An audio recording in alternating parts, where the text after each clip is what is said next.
Breaking news in a CBS Sports HQ, as confirmed by our Dennis Dodd, Pat Fitzgerald has been fired as head football coach of Northwestern.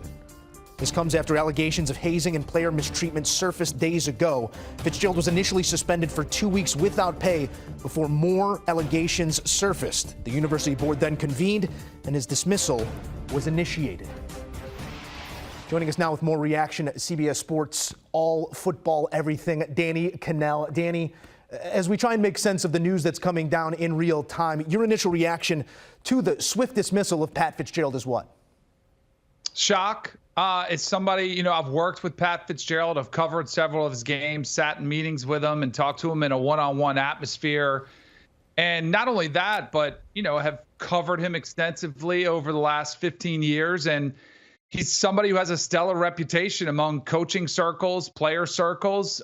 So, shock would be my initial reaction to this, at how swiftly and quickly somebody's reputation and career have just been completely destroyed right before our eyes. So I'd say shock is my initial reaction. Getting some information coming in as well, a statement from the president of Northwestern that I will read in part.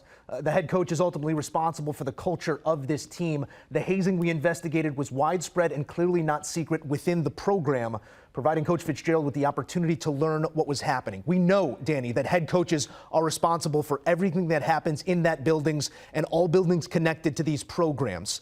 Does responsibility stop here? I think it's an impossibility to ask a head coach to know every in and out. Now, then the word culture comes about, Joe, and that's where it gets pretty complicated, because if this was a culture thing that was rampant throughout the team, that, players felt uncomfortable or were subjected to things that, were equated as sexual assault, then we've got a massive culture problem. That's what the coach should be aware of, and he's the one who sets the tone. Again, as somebody who respects Pat Fitzgerald, I find it surprising that he would have known about this. He is a coach who has meetings with his players on a regular basis, a player who would have an open door policy.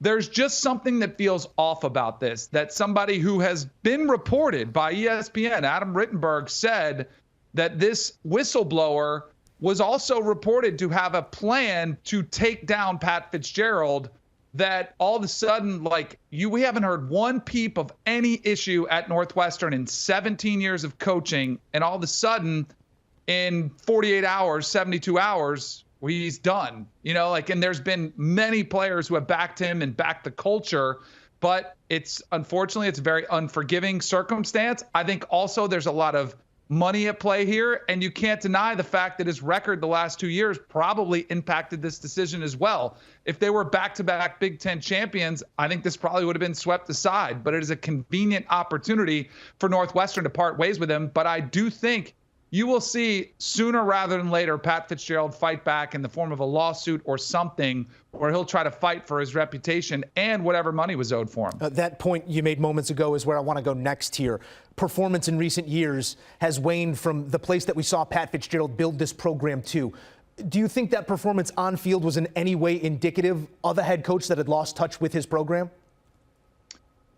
No, I think it's indicative of a place that's probably one of the hardest jobs in America in coaching college football, especially at the Power 5 level. The academic restrictions that are there, I think COVID wreaked havoc on this program, and the Big Ten in general, and it really hasn't recovered. And think of what's transpired in the last 2 years, the NIL era and the transfer portal era, something that Northwestern doesn't really embrace either one of those aspects. They're not taking a lot of transfers and they're not paying a lot of players. It makes it that much harder to win there. So I think it's a combination of all those things, but I am biased, Joe. I like Pat Fitzgerald. I think he's a good coach. I'm surprised at how quickly and how swiftly this decision was made, which tells me that maybe the president is either doing one of two things. One, he has more information than all of us and more details. Or two, he's deciding, it's not worth it for me to back our coach as a newer president. I don't want to put my job on the line. So one of those two things feels like it's unfolding. Danny, we appreciate your candor here. One last question before I do let you go, and it's to maybe speak to your experience in locker rooms throughout your career, obviously at a different level. My experience as well in those types of situations is that at some times locker rooms do police themselves about certain things. Can you give us a glimpse into what your experience was like? Not in any sense of what's occurred or what the allegations that have been levied, but sort of those situations where a locker room does end up policing itself. Yeah, I mean, Joe, at high school, college, and the NFL, I've experienced some sort of hazing, and it's sort of a rite of passage that I do think builds camaraderie. And at some point, as a freshman, I got my head shaved at Florida State, and it was something I almost looked forward to. I was like, oh, that means I'm a part of a team. And even though I hid and tried to run from them for 2 days, they finally tracked me down, pinned me down, and shaved my head. But I kind of realized, okay, that's just something that everybody goes through, and it is a bonding experience with your class, but never anything of the sexualized nature that was there. What I'm trying to determine is, if it's sexual assault in nature, shouldn't we be going after the players that committed this sexual assault, even more so than just Pat Fitzgerald? That would be my biggest cry out, say, let's go after the players that committed this sexual assault that allegedly took place.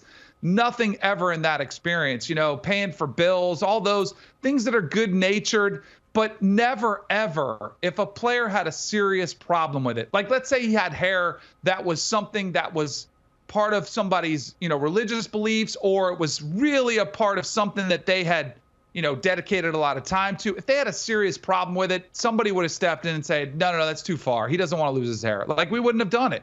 And so there is that aspect where it has to police itself, and that's where it's gone wrong. And I do think this will lead to a zero tolerance policy of any hazing of any sort, because coaches will be terrified that they could be the next Pat Fitzgerald. Yeah, more reporting to be done on this story, and we'll continue to bring all the latest here on CBS Sports HQ. Danny, we appreciate you. Thanks, Joe. All right, here's a look at the longest tenured head coaches. None longer than Kirk Ferentz's time in Iowa City, but Pat Fitzgerald's 17 years of relative success to what was there prior to his tenure. The last few years have not been that, but Pat Fitzgerald's tenure at Northwestern has come to an end.